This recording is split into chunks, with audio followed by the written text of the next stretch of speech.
Welcome everybody, we're online now. Thank you. It's that moment when the sound man reminds you that he's really in charge and it's not you. There you go. It's good to have everybody here. Not really. It's good to have everybody here on this is one of those special days in the life of the particular church, or in this case, this particular church.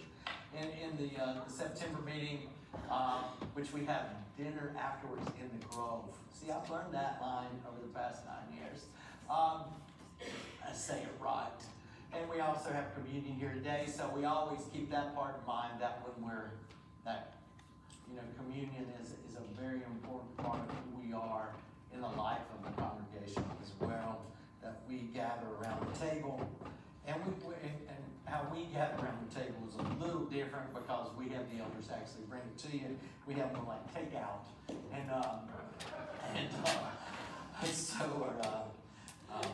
How do they say in Europe, carry out or takeaway.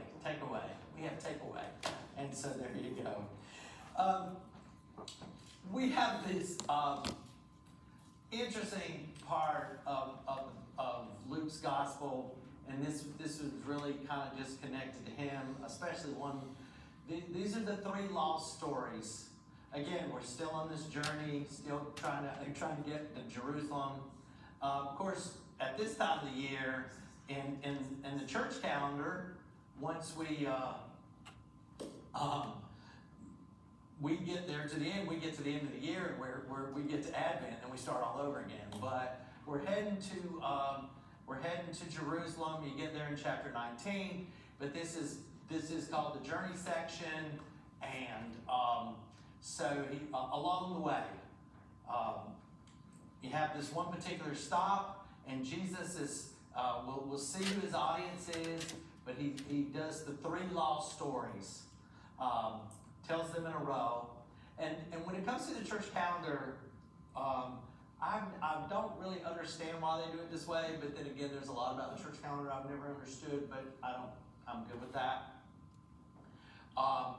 You have the lost coin, the lost sheep, right? The 99, the one's lost. And then you have the lost coins. Lady turns the house upside down to find the coin. And then we have the third and final lost story, which is the prodigal son. There you go. Thank you. And it's the longest. And it's, of the three, it's the most famous, right? It is amazing that even in modern culture, that most people who have no sense of what the Bible is in general, you can say something like, well, he's a prodigal, and people get what you're talking about. You know? So that's kind of seeped its way into the culture. This year, as it tends to do, sometimes the calendar will include all three. Sometimes it'll just do the prodigal. And sometimes it does like it does today, it just does the first two. And I kind of like that for this reason. The prodigal is such a large story that it just kind of overrides the other two. And it has a kind of a different twist to it that the first two don't have. And we'll talk about that. But today we focus on the first two. Okay? And so that's kind of neat. Because, again, in my head, once I hear the three lost stories, I'm always thinking about the third one more than I'm thinking about the first two. Maybe other people don't do it that way, but yeah, that's what's going on in my head. So here we go. Now, again, for those who are new with us today, here's what we did. We read the passage, and what I'm asking you to think about is this story familiar? Maybe. And we know how somehow it's interesting when the heads shake this way or this way. But also, what jumps out to you? What sounds familiar about this passage? What is it that I know about this passage? And then also, what jumps out to me that I haven't heard that before. Or I thought I've known this passage so well that Or maybe it's just speaking to me different today because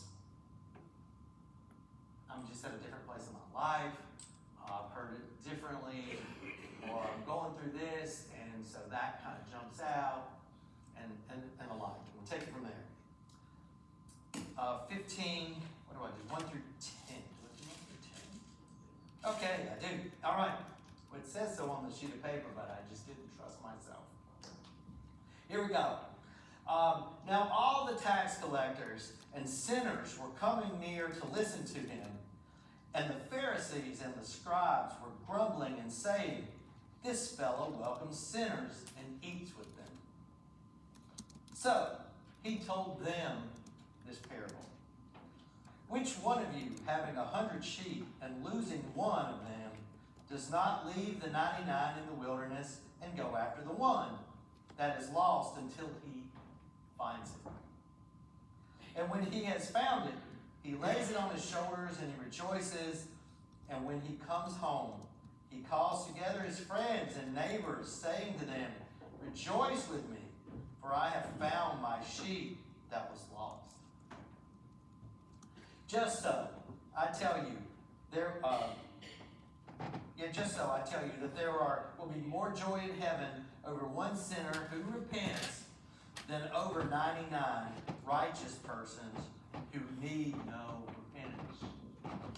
Or what woman, having 10 silver coins, if she loses one of them, does not light a lamp, sweep the house, and search carefully until she finds it? When she has found it, she calls together her friends and neighbors, saying, "Rejoice with me, for I have found the coin that I had lost." Just so I tell you, there is joy in the presence of angels of God over one sinner who repents. Okay, familiar? Familiar, very familiar. All right. So, what jumps out to you today in this passage? Okay, yeah, he leaves 99 to go after. No, and his question is, and it's a rhetorical question to this group of people, and we'll get to them in a second, as Luke calls them. He says, how many of you would, in the rhetorical question that he's asking them, he's saying, of course this is what you do. Or how many of you would do this? You'd leave the 99 to go get the one. And y'all know we ask rhetorical questions in a way that we're expecting a particular answer, right? When you ask someone the question, you do have an answer in mind. And that's why I was always told never, ever, ever ask a question at the end of the sermon and end your sermon with a question like, don't we want to give? And the answer might be, no, not really. Don't we really want to share our faith with others? No, not in particular. Don't we want to love our enemies? No, I don't. And so you never ever leave people to walk out the door and go, well, I answered that question, so good, let's go have lunch now. But his rhetorical question is, of course you leave the 99 for the one. And I don't know, again, y'all know this animal thing I'm kind of lost in that world, but I don't think you do leave 99 in the wilderness for the one. What is the one? Well, now you're stealing my next question.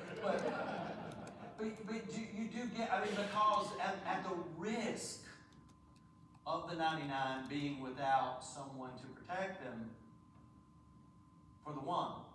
It doesn't say there was nobody there. Well, that's true. Yeah, there's a lot of open-endedness here. He's got at least his sister or somebody. You see, and that's the other part of this. How much do we read into these stories that we kind of create on our own? And really his point, and I think that's the issue of the rhetorical question is, I'm going after the one, no matter what. I'm going to go find that one. The one is straight away, I'm gonna go get that one. My thought was, he thinks the 99 Mm. together to protect themselves while he's gone. There's safety in numbers. Possibly. There's so many, and that's what I love about my Reformed Jewish brothers and sisters. Now they'll get in there and they'll just tear this story apart. They'll just come up with all this stuff, and we're like, no. We just really want one answer so we can get going, okay? Come on, we got to eat out in the grove afterwards. Pick it up, preacher.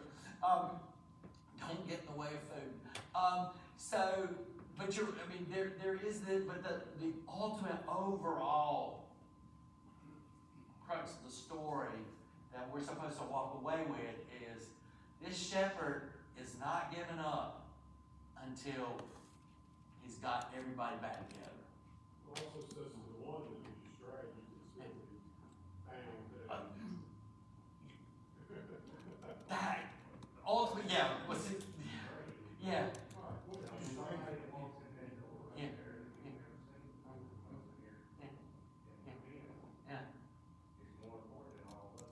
Right. And the notion of the party that's supposed to take place because of that.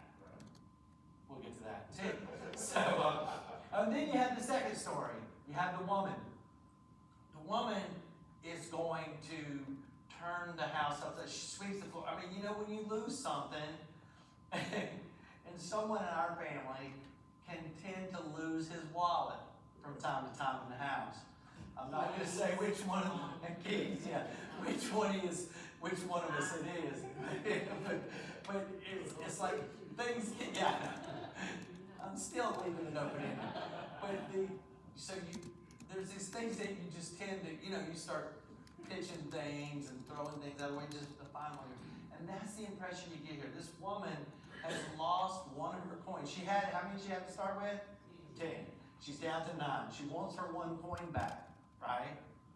So she's going to do everything she can possibly do to get the number back to 10. And once she does, she finds it, she brings it back, and then goes and rejoices with her friends. And I guess I have to think about, this is where my head goes. So here's this woman who has her 10 coins, she loses one, she finds it, and then she goes out and has this party with her friends and spends 11 coins. I don't know. But the point being, she is going to find this coin. So when you hear that, I also think of it this way, and this is why I like these two being kind of separate from the prodigal, because the difference is, in this story, these two stories, the shepherd and the woman go and find the lost things, right? In the prodigal son, the dad doesn't go. He's waiting for him, he's looking for him, but he doesn't go find him. He welcomes him in, but these two, there's a little twist to it personally, that these are the sign that the hero and the heroine in the stories are gonna go find this lost coin or lost sheep. They're looking for him, they're gonna find him. And they ain't stop until they do. And that's kind of nice. So,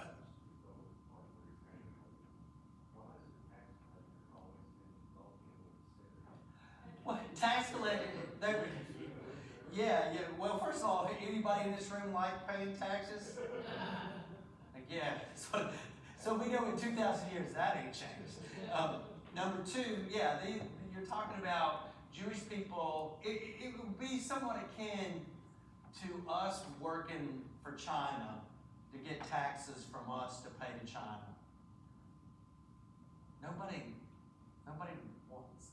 likes that guy who's working for the other. We all, when there is I don't care what stripe of person you are on whatever political, theological, liberal, conservative, whatever you are, whenever there's that person who sells out their own country, and this person's selling secrets for, Nobody likes that guy. Nobody likes that guy at all. They're like, That time period, they were not only collecting for loans, they were collecting for themselves. well, yeah, they're trying to make some made a good living in it, and some, I mean, the Zacchaeus story, when we get to Luke's the only one who tells the Zacchaeus story, Zacchaeus has done pretty well. Maybe not all of them did that well, but Zacchaeus has done pretty well. So tax collectors are considered sinners. Yeah. We had a friend who worked for the IRS, and he was like, we tried to take it from a different perspective. We were really nice to him because we didn't want to get investigated. But that's just a little that. But you're bringing in a good point. This story starts off with, who is Jesus talking to? Who is he telling these stories to? Oh, okay. Well, two groups of people. He says there's tax collectors and sinners. They're coming to him, and we're told they're scribes and Pharisees, which are religious folk, and that they're grumbling because these other people are eating with Jesus, and eating with someone is the most important aspect in that community of showing community. You know, you don't eat with people you don't like or you're not welcoming to. It's, you know, it's a huge aspect of their community and connection in that culture. So these are griping about him doing this, and these people, they know who they are. They're tax collectors. When you're tax collector, when you go in, you know what you're signing up for. You get it, right? It's kind of like some of the people that do this, and we sit and then they start complaining about this, and I'm like, well, you know what we do. This is what we do. Why are you complaining about this? This is what we signed up for. You know, if you're a dog catcher and you're complaining about being a dog catcher, that's what the job. Why are you griping? So they know who they are. And the sinners know they're sinners. That's the other thing. People, it's amazing to me. There are people who have no idea, they've never met me, except if they know I'm a minister, they will come and confess things to me, which I don't want to hear to start with. But also, hey, I know I'm a sinner. I know I'm a sinner. Okay, sinners know they're sinners. They get it. So they know where they are. Now you have these five scribes and Pharisees, and they're hearing these stories too. So, and then this is basically a lot of the sermon. So y'all have to hear. So them, as Luke calls them, Jesus tells them, this group of people, these stories. Them. He's telling them. He's telling the scribes, Pharisees, tax collectors, and sinners these stories. They're all supposed to hear these stories. Why? Until now. Mhm. I always said look those two parables separate in the first two voices. Verses. Yeah. So I never thought about why Jesus was eating with them and telling them that story, unless he was thinking that somewhere in that group would be a lost sheep or a lost coin. Possibly. When you just read the parables, you think, what does that have to do with eating with sinners? Mm-hmm. Right. Mm-hmm. Mm-hmm. Uh-huh.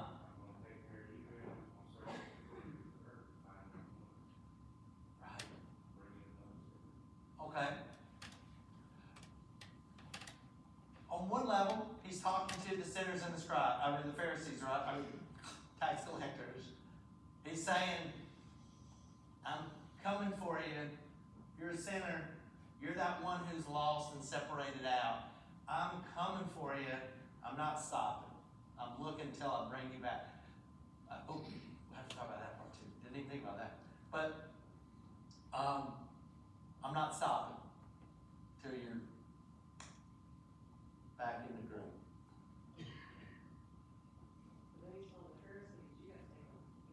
Okay. Oh, there you go. You don't get to say. We're good. Outside, you tell them, you're supposed to be looking for them and bring them back. Right. Okay. And welcome them in. The righteous are supposed to welcome them in. And we see that really clearly in the prodigal son, because you have these two sons, and we always tend, or at least I always tend in my head, the prodigal son is with the tax collectors and the sinners, and the Pharisees and the scribes are the son that's close by. Maybe. Okay? Could he be telling them for another reason?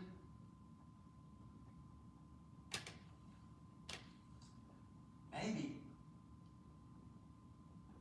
Maybe the difference in the tax collectors and the sinners and the scribes and the Pharisees is some of them know they're lost,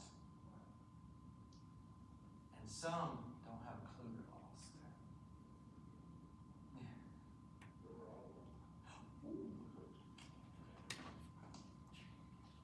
Possible that the notion is that they're all lost at some point or another. Because think about this. How many did the shepherd start off with? 99, 100, right? And then he didn't gain one. He didn't gain anything. He just restored them. So ultimately what he is saying is that these tax collectors and sinners were a part of the community. They're just out. He's trying to bring them in. They aren't new. They are already been a part. The woman didn't come up with 11 coins. She didn't find a $5 bill laying in the Food Line parking lot and go, "Ooh, I'm up $5." She had $10 in her pocketbook. She lost $1. She's just back to where she was. So the issue of restoring the community is what Jesus is after here. And so he's always considered they were a part in some way, shape, or form. But what if he is trying to say to them, "Boy, your attitudes are really bad. You're lost and you don't even know it." Well, this is like when you baptize children, and, The child of God, right? they go to grow up, they go through all kinds of phases. They were here at the beginning. Yeah, You know, we always equate in churches, almost a hospital. yeah, You know, everybody comes here to yeah, be healed, right. and then coming back is just, always really good. Connected back, right? Because that's what they were, when they were, these tax collectors and sinners were, if they were guys, were circumcised if they were part of the Jewish community anyway. So he's not saying they were never were a part. He's just saying they're coming back to be a part. And we say the same thing, really. Yeah, this is a child of God. We all say, yeah, we're going to do everything we can possibly do to help raise them. And then the parents may or may not raise them back, so we can raise them. But different discussion. That we kind of bounce around and then come back, or if they wandered off or the like. Because in this room, I don't want to show hands, please. But don't we all feel at some points in our lives, even if we are a part of the faith, we feel like we're just out there by ourselves, that we're lost, maybe we strayed off, maybe we turned around and everybody else left, but we feel like we're not with the group.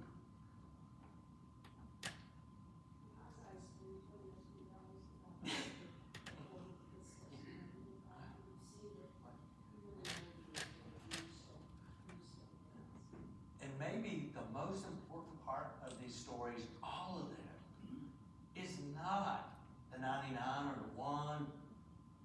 It's the shepherd and it's the woman. Those are the two most important characters in the story because they ain't stopping until the community's back together. And that's what Jesus wants them all to know. Scribes, Pharisees, tax collectors, sinners. I'm not stopping because all of you, a lot of you, righteous, unrighteous, whoever you think you are, or whoever you think everybody else is, we're not stopping until we're all back together. And that's the community. So what do we do with this passage for us today? Because we've only got 5 minutes left. Oh, we've got 4 minutes, and y'all know we can't go over today. Pressure's on. The weather's beautiful. Gosh, the grove looks so good. Yeah, the food, wonderful. Okay, so what do we do with this passage as a congregation? What does this mean to us here now? I'll wait. Keep trying to go back in the faith. Okay, we keep searching, and we welcome. Okay.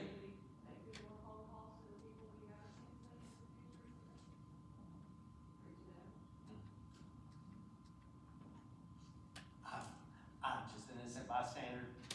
I'm letting y'all deal with this part of the text. What is it you should do?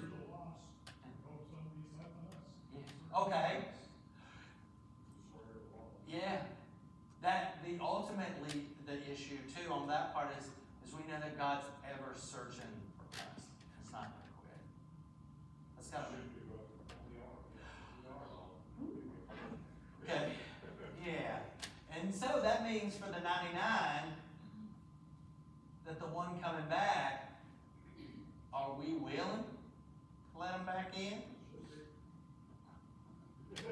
Again, I'm just moderating. I'm asking y'all. If you're the 9 coins and the one that lost, I mean, you welcome him back? Depends on how they come back. Oh, okay, no, I didn't.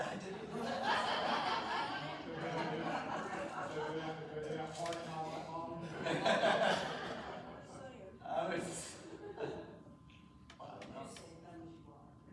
Yeah. Under what circumstances would you not welcome somebody back? I mean, is there somebody that has done something so horrible to this church that they wouldn't be allowed to come back? I don't know. Well, I don't necessarily know it has to be towards the church. It could be what kind of person we're talking about. Well, that just goes back to welcoming everybody. It might not be somebody you want to be pals with, but it doesn't mean you can't be polite and welcome in the church. I'm just the timekeeper. I mean, yeah. But it'd be just, but then again, I mean, it also this kind of points out the kind of God that we're following too. And we have to. You don't necessarily welcome everybody, but he's saying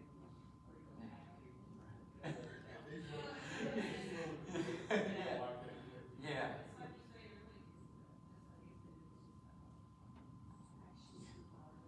Yeah, faith ain't really for the weak. It's not. I think we should always welcome people back and trust that God will change their heart too. And I hope he changes mine and constantly makes me better. Mm-hmm. Our goal is not to try to change them, ours is to try to bring them to God. Yeah. Good point. And maybe, just maybe,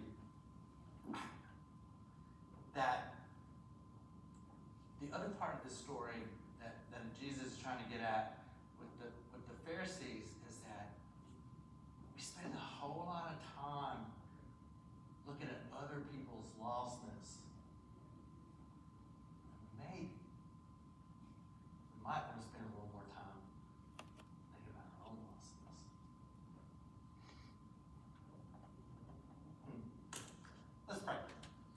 Gracious God, we give thanks for scriptures that give us so much to talk about and so much to think about, so many different angles. But the ultimate aspect of these stories at the end is you. And you ever searching to bring the community back